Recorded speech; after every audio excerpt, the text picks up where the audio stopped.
Hello there, and welcome to my playthrough of Dark Souls for the PC. This is going to be something of a challenge run, as I mean to indicate by its title here. No Faith in Estus. A run with a faith build through the game, a strength faith build more particularly, aiming to use the Grant eventually, where I never use Estus, and not only do I never use Estus, but I will never even pick Estus up, which can be achieved through utilizing a certain glitch that I'll explain. I basically wanted to play through this game again since it's been a while since I've done so. I made an aborted attempt to do that like a few months ago, sorry. But I got discouraged when I found that I could not record it at 1080-30 with DX3 like I thought I would be able to. But I have since discovered the magic of a little program called NVIDIA Shadowplay, which I can thankfully use due to my graphics card being an NVIDIA one, a recent enough NVIDIA one at that, which is a miracle all on its own considering I have a crappy gaming laptop. Guess it's a good thing my old laptop crapped out on me and I had to get a new one. But, oh god, wow, that is a weird glitch there with the character, that line. I'm guessing that's due to the enhanced resolution. Oh yeah, it's a good hairstyle. So basically, I'm starting a new character because I don't feel like doing a quality build, and I got a bit further on that character anyway than I recorded with, as I was testing out the recording, trying to get the X story to work. So yeah, faith build, since I've never actually used the Grant all that much in PvE, mainly because it's honestly not that good compared to other Great Hammers, but I don't know, I thought it would be fun, and it would perhaps make the games slightly more challenging while also balancing out the no Estus part. Like, the main reason I don't want Estus around is because it's honestly kind of broken as a healing mechanic in this game. Like, even with just the 5 you get, like, by default at most bonfires, I still think it's a bit too much. Like, Estus is really, really good without like really costing anything compared to say Blood Vials in Bloodborne or Grass in Demon Souls. Actually, Grass in Demon Souls is even more overpowered, but at least there's the potential of running out and thus being in like a tricky situation, whereas Estus, you just get 5 guaranteed. And for a first playthrough that's actually pretty well balanced, but for any future ones where you know what's going on, it's kind of overpowered. And that's not even taking into account the fact that you can easily get 10 at any bonfire from the start, and then if you rush for the Rite of Kindling, you can get 15 or even 20 at each bonfire. And if you select your bonfires wisely... Hold on, I think I want to trigger this? Yeah.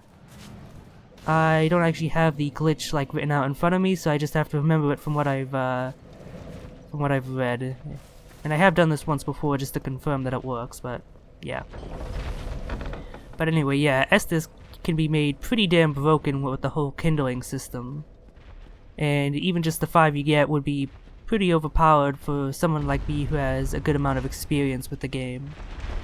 So I figured a way to counterbalance that without making the game too difficult. I don't want this to be too hard of a run, especially since I'm recording it. And I don't want to have to like replay through bits and then record them as well, because then I'll have to either like come up with interesting things to say, which I won't, trust me, or I'll have to cut them out, which requires more editing work, which I want to avoid if at all possible, because I'm lazy. But yes, I figured that doing a faith build would be a good compromise for that. No Estus via the glitch, because that's kind of, I've already mentioned why. And then a faith build to apply the healing. Since healing with a faith build requires miracles, and miracles are slow as hell. It's not impossible to use them in the middle of a fight, but it is difficult. Meaning that actually healing in the middle of a fight will be a challenge in and of itself. And for the most part, healing will be relegated between fights. Like, some bosses will still end up being easy to heal against and thus not all that much trouble just due to how big and slow they are. Like, I'm thinking probably the Gaping Dragon or the Iron Giant, or... Is that his name? Or does he have a slightly different name? Iron Golem, that's it. He's not a kid's film from the 90s. Yeah, that was on purpose, as I'm sure you can tell. The way to execute this glitch is to rest at the first bonfire, go past the Asylum demon, do not activate the second bonfire. The kernel of the glitch here, I guess, being the fact that Your last bonfire rested point is set to this even if you haven't rested at it. And then you want to go through here like normal, unlock the shortcut, and then for some reason doing this series of events will allow you to go through the Asylum Demon's room main door, rather than having to go from above, and doing that you can completely skip past Oscar and never get the Estus. And if you leave the Asylum without getting the Estus in the first place, you can never get it in that first playthrough. You have to go through all the way up into New Game Plus, where it's refreshed, I guess, in order to actually get it. So, in that way, if you want to do a no Estus run, you can truly commit to it, and not ever be tempted to use Estus, even if you find yourself coming up against a brick wall. So, hopefully I did everything that I needed to do, and I won't have to restart this recording, cause that would be annoying. Yeah, there we go. You gotta hit it twice. The first time it seems like, oh no, it didn't work, but then nope, just gotta hit it the second time. And there he is. Hi. Oh, he's an aggressive one, that's for sure. Oh, thankfully the Asylum Demon is not a terribly threatening boss. I've always found him actually somewhat difficult to dodge. Like, I don't know, his hits are just kind of weird, but they do so little damage that he's not really a threat. So watch, I'm just gonna... This is a... Oh, hello. Wow, that had much greater range than I Oh, I forgot to equip my talisman. Actually, wait, I don't even have my talisman. Oh, I might actually die here. Whoops. Haha. I completely forgot. Yeah, you pick up the talisman on the second floor. Whoopsie. Okay, this is gonna be interesting then. As I said, dodging him I've always actually found surprisingly difficult, so I'm just gonna exploit his AI and... Yeah, if you stay at his ass and just do things like this, he can't ever even hit you, and you don't even have to worry about dodging through his moves. God damn, that was close. I almost died to the fucking Asylum Demon. That would have been embarrassing as all hell, that's for sure. But thankfully I didn't.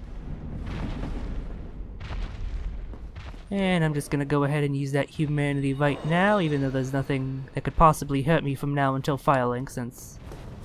I just want to use it anyway, because I want to use it.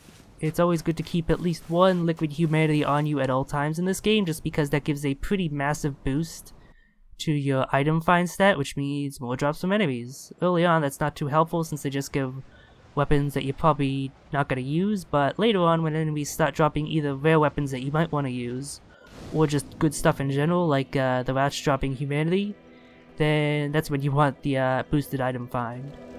More humanity does give you more item find, but the first point gives you the greatest boost, so it's always worth having at least one on, especially since that's not too much of an investment.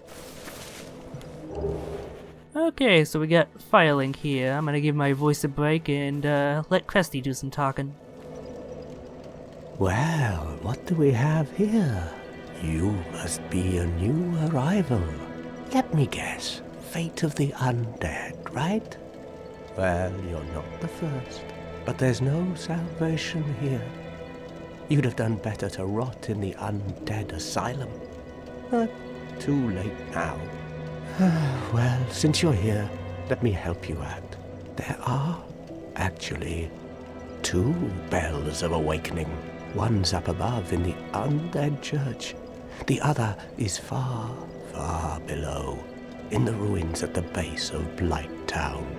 Ring them both, and something happens. Brilliant, right? Not much to go on, but I have a feeling that won't stop you. So, off you go. It is why you came, isn't it? To this accursed land of the undead? I love the crestfallen warrior here, and it's kind of a shame that Bloodborne didn't have some sort of analog to him in one of its characters, but I could see how that could be a bit more difficult to include in that game, what with its lack of actual NPCs in general, instead of having like just people in houses instead. I guess you could count Gilbert as somewhat being close just as far as progression goes, like he starts out normal, somewhat helpful, and then later on he ends up getting, well, not dead, but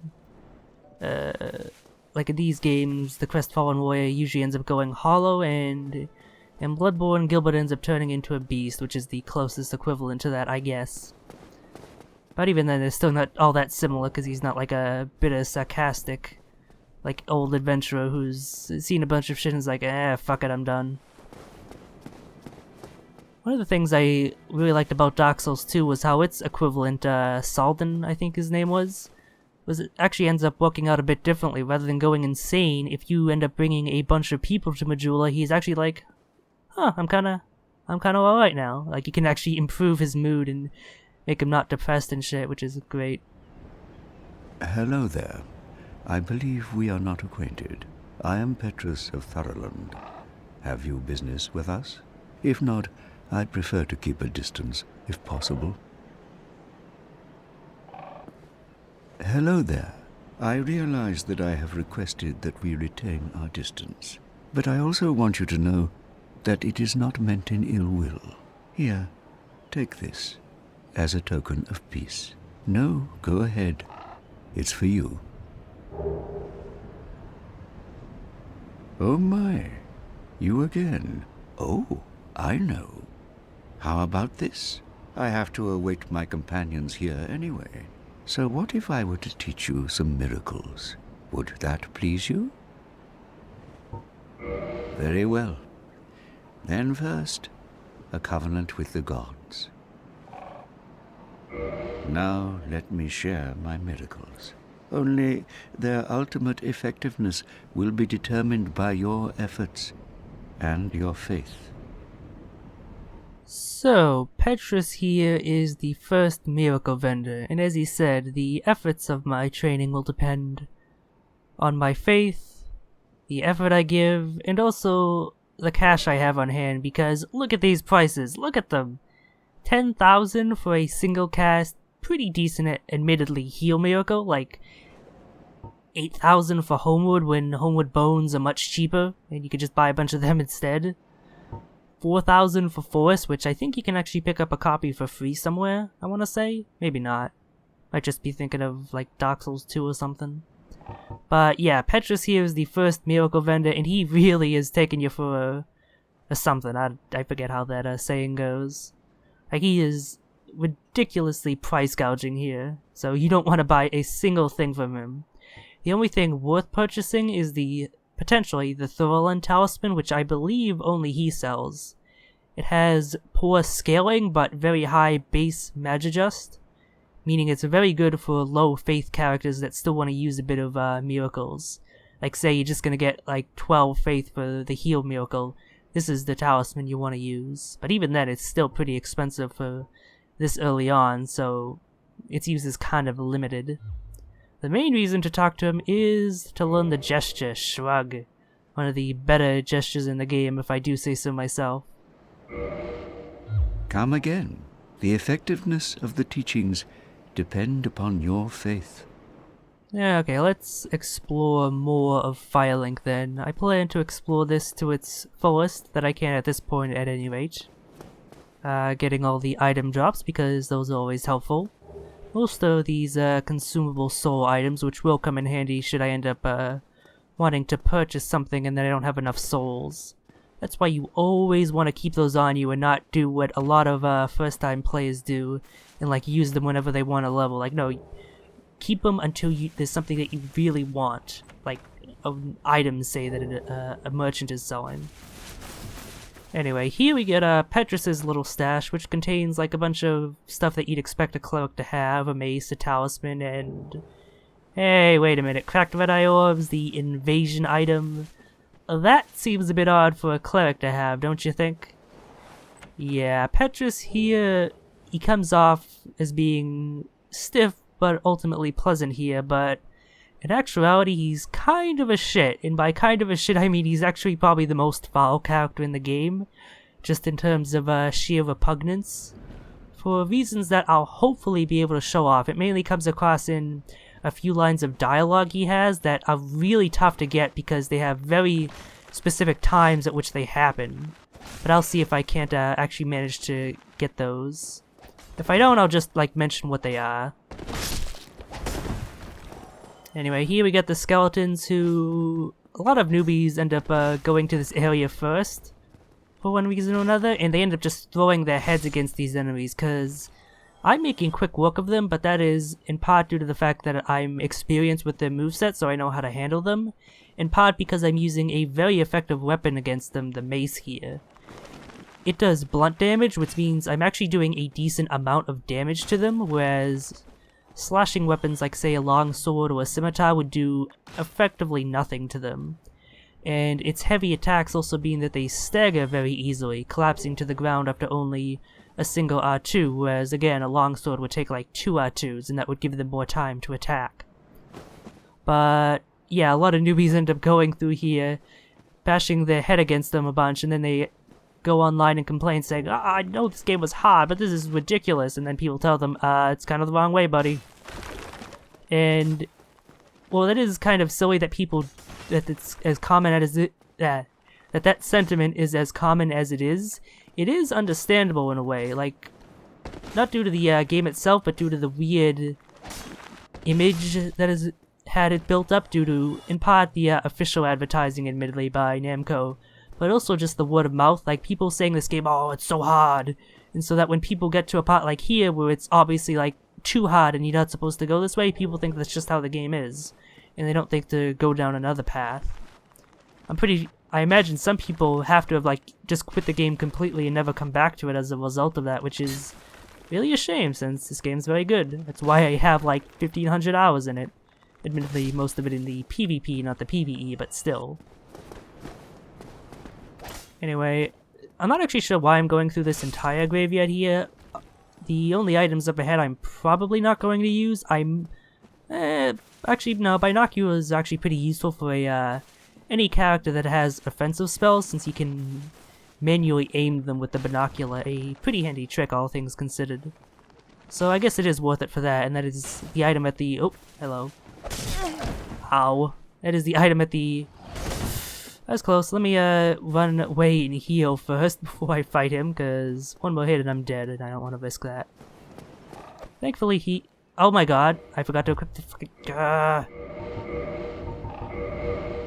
Okay, good. Yeah, he's very slow, giving me plenty of time to mess around in my inventory and get the heal out. Nice. Okay, let me get... yeah, there we go. Oh, I actually probably could have just taken him out since he only takes 2 more hits here. I thought he had more of his HP bar remaining. Oh well. What was I talking about before? I don't remember. Oh, right, the items. So yeah, binoculars are definitely worth it, and they're at the very end, so I either gotta kill everything or do a suicide run, and I haven't used my souls for leveling up, so suicide run is kind of off the table there. Let's see. There's also these Zweihander, which I might end up using. It's not really a strength weapon. It's a heavy weapon, but it's a quality in its scaling, so it's not ideal for a build with high strength. But since I'm also going somewhat high faith, I could just enchant it with Divine, in which case it would actually be about as good as the heavier Ultra Great Swords that do scale with strength when it's made an elemental damage type. It'll end up being about the same since it has about the same base damage, and actually a bit better due to its lighter weight, making it more, oh, hello, more manageable. One of the things you can do to make these skeletons a bit easier if they don't hit you through the walls like the bullshit that they are, is to lead them up here, which you can use to sort of get them to come up in a line. Some of them will probably fail to follow you, and it just makes it a lot easier if you get a group coming after you. Which is something I kind of need to exploit due to my reduced healing ability. Alright, let's just let him go. Get him off the 2 attacks, and I can finish him off. If you can finish off the small guys, then the big guys no issue. The issue is when they all come at you in one large group like that. That's a bit difficult to manage. Oh, it missed.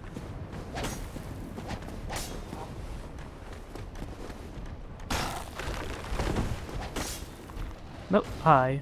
Let me just sneak past you here.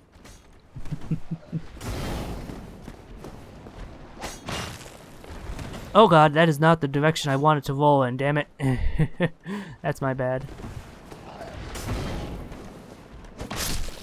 Whoa, camera fuckery.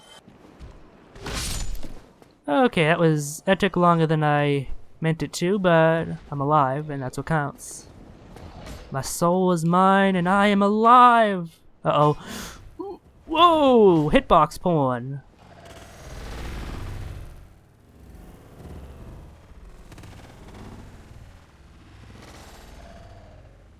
If I remember, I want to make a GIF out of that shit. Okay, this extended fight was worth it for that moment alone. I love the hitbox porn moments that you get in these games where, due to some movement you made, the enemy's blow just ends up completely avoiding you due to the pretty damn good hitboxes.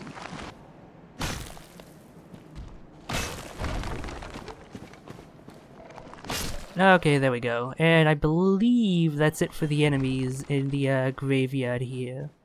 If I really felt like a badass, I suppose I could go into the catacombs, but no. That's not really a terribly feasible option at this point. Catacombs is balanced for a bit later. It's actually, I'll bring this up again later when it becomes more relevant, but the catacombs is actually meant to be done right after you kill Capra Demon.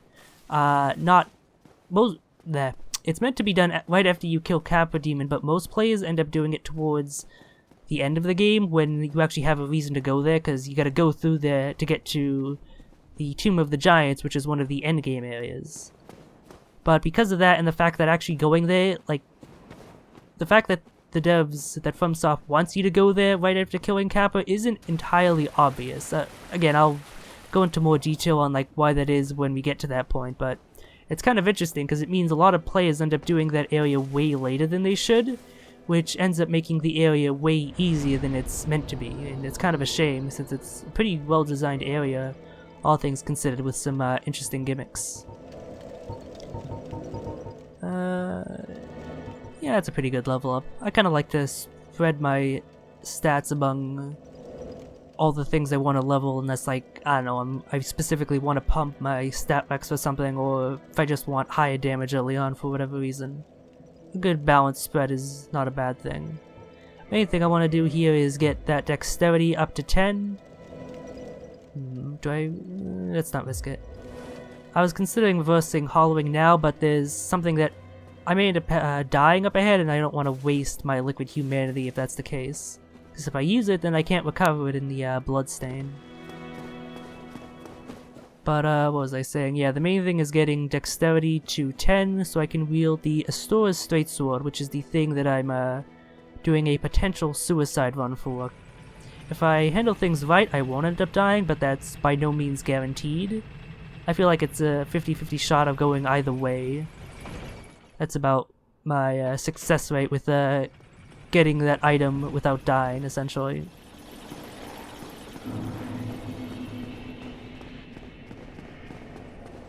Need the master key here to open up this door, which is the main reason why I took it.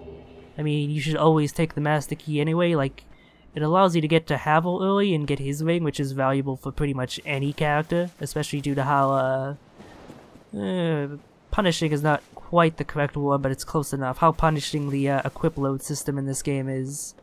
Like, you need to be under 25% for a good roll, and that can be tricky if you're using heavier weapons, or if you want to use, like, heavier armor and stuff. Dark Souls 2 is much more lenient in that regard, letting you stay under 70% for a good roll, which is one of the mechanical changes I like about that game. They still give you benefits for going much under in terms of stamina regeneration, but like, I like the main thing being so high, giving you more like armor opportunities without sacrificing your combat ability.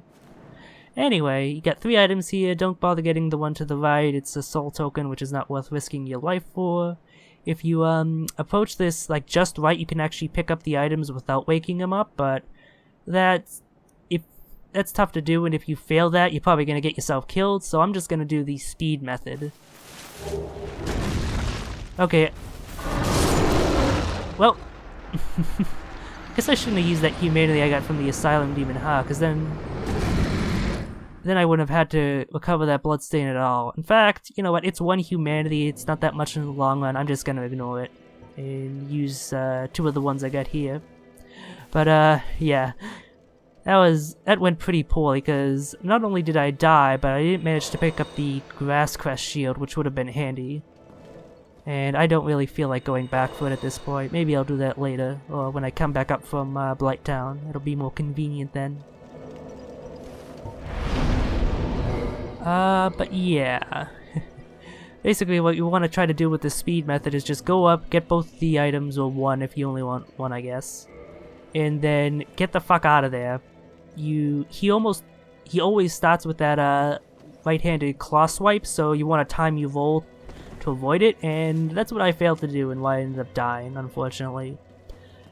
But yeah, I think that'll actually be it for this episode.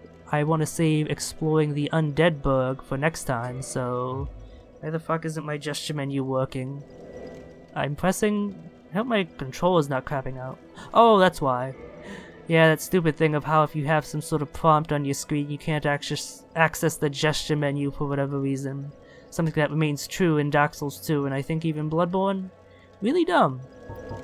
Yeah, I pray to see you next time as I explore the Undead bug.